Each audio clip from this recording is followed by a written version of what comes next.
So hello everyone, welcome to my channel, and as usual here's another video. And in today's video I want us to talk about the second segment, that is the frequent asked questions. And without much ado, we are going to be going through a rough question of 1 2 3 4 5 6 7 8 9 10 10 questions that most people are asking, and I'm going to explain out of my experience, and I'm going to give you an idea of what to do. So without much ado, let's start our video now.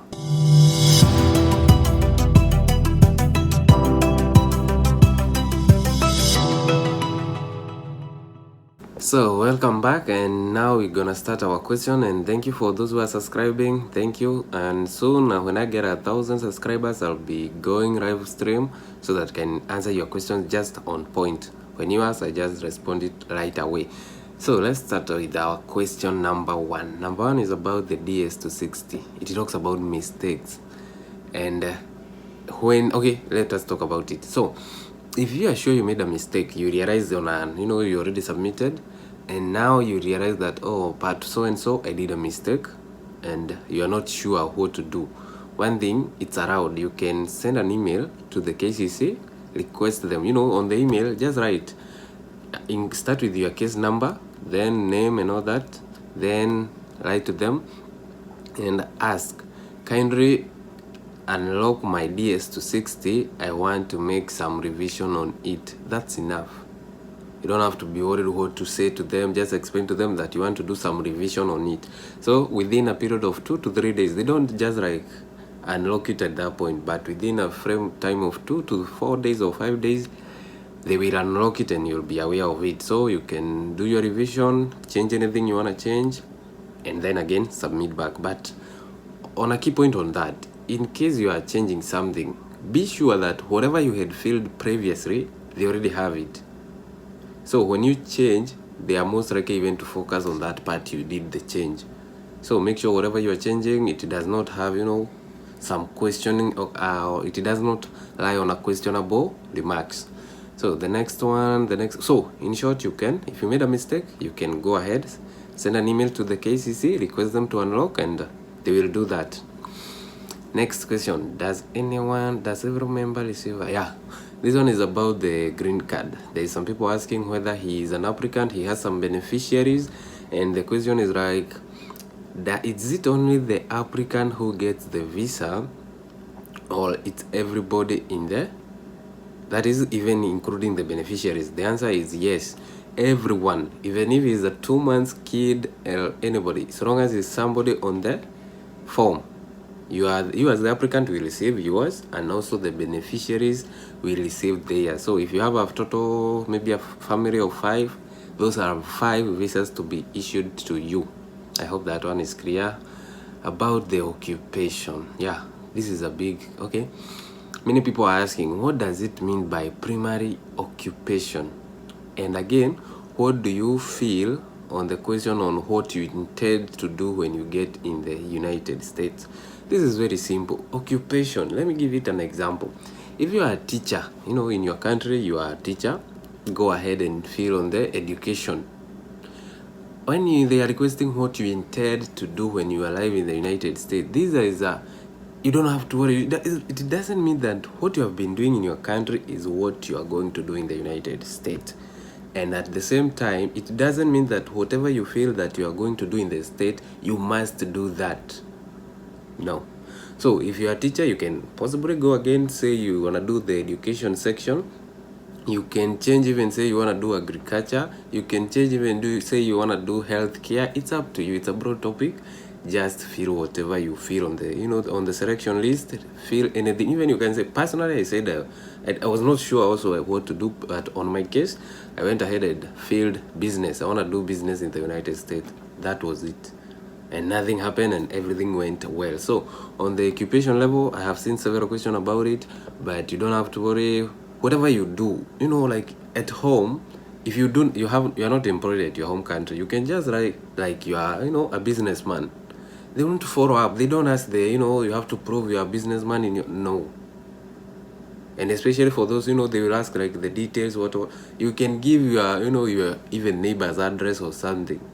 They don't focus mostly on that. And even after you come, what you intend to do, just fill anything on the list, the one that you feel like you understand something about. It's not a must that whatever you feel you must focus on it when you are alive in the United States. And I hope that one is clear too. About the other one is high school. High school. This one is about the document. The high school certificate. Some people lost the documents. Like you filled on the application stage that you had you are qualified through high school or the high school diploma, but yes, you did the exam, you got the certificate, but you lost your certificate. Eventually you'll need that certificate to prove. How can you prove without a certificate that you completed the high school level? You need the result slip. Don't apply on this. It's only the certificate. So if you're there and you are wondering, okay, you lost some of your documents, this is the high time. Go search for it. Go to your school, talk about it. There's no other option. There's no other option. You have to get that certificate because it will be requested, and you need to have it even at the interview stage. So the other one is far country. This is about some people who are at home country. Okay, they are in a foreign country. They won the DV lottery.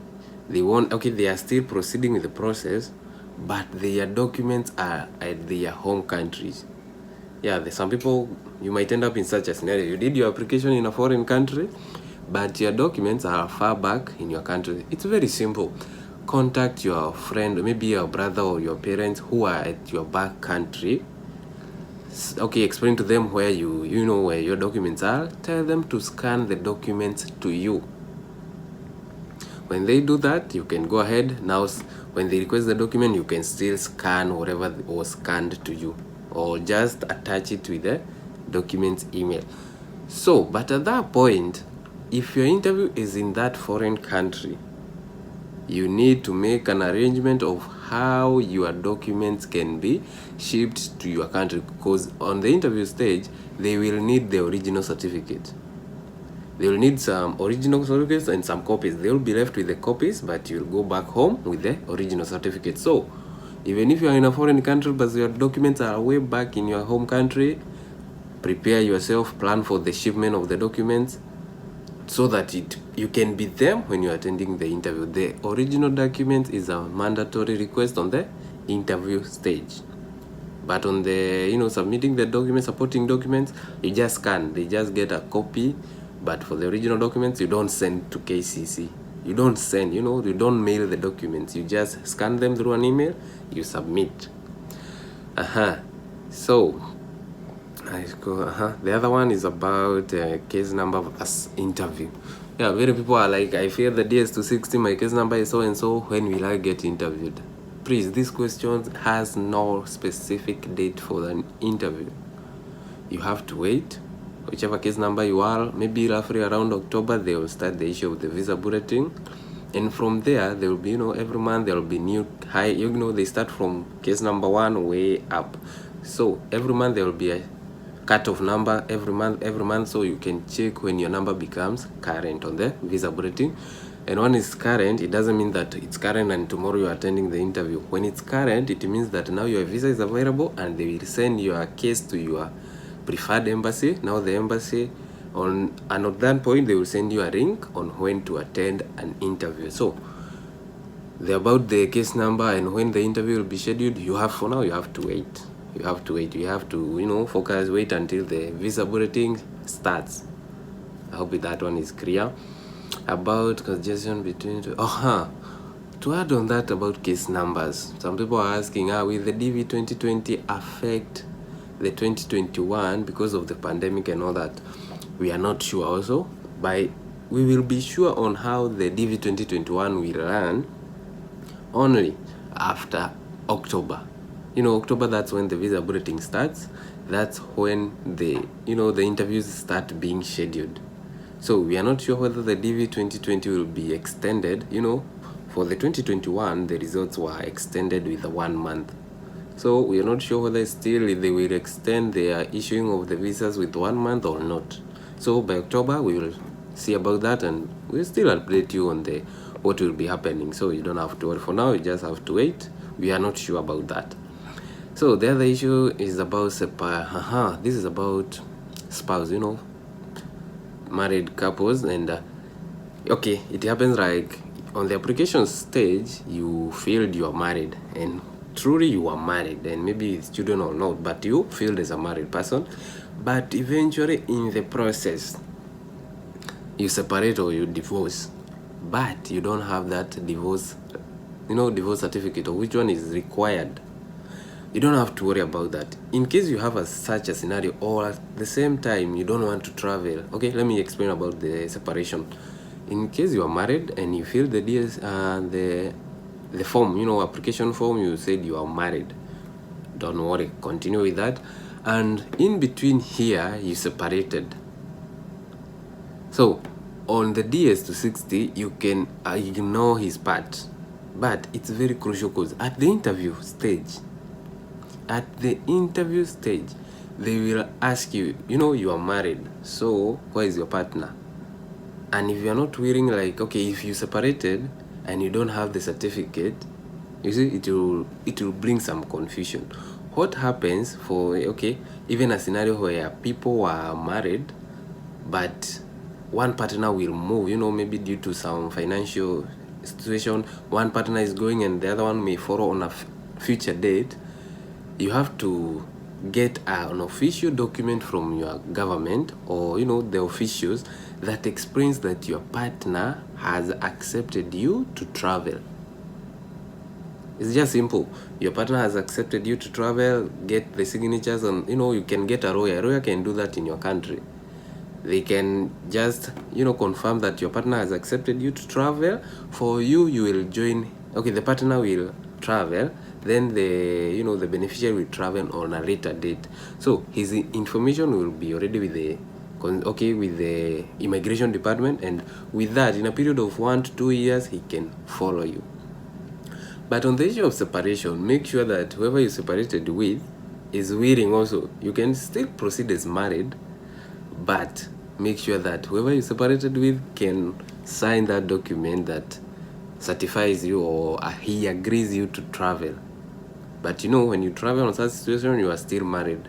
So in case you want to get married even in the United States, you will need a termination letter from your previous spouse. So you can see how that one is hard. So if you are separated, I don't know what to tell you, but it's okay. It's somehow difficult, but what you need to do is make sure that whoever you separated with is willing to sign that document to declare that he has accepted you to leave. Or else, go ahead and ask him to sign the termination, marriage termination certificate. With that, you are very good. You have the termination, and that shows you are separated or you are divorced. So those are the options. The other one is about, you don't want to move together. Yeah, maybe for this one is a couple who have some beneficiaries, and maybe due to the prices of the ticket and all that, you decide like you wanna one partner will go, then the rest will follow on a future date.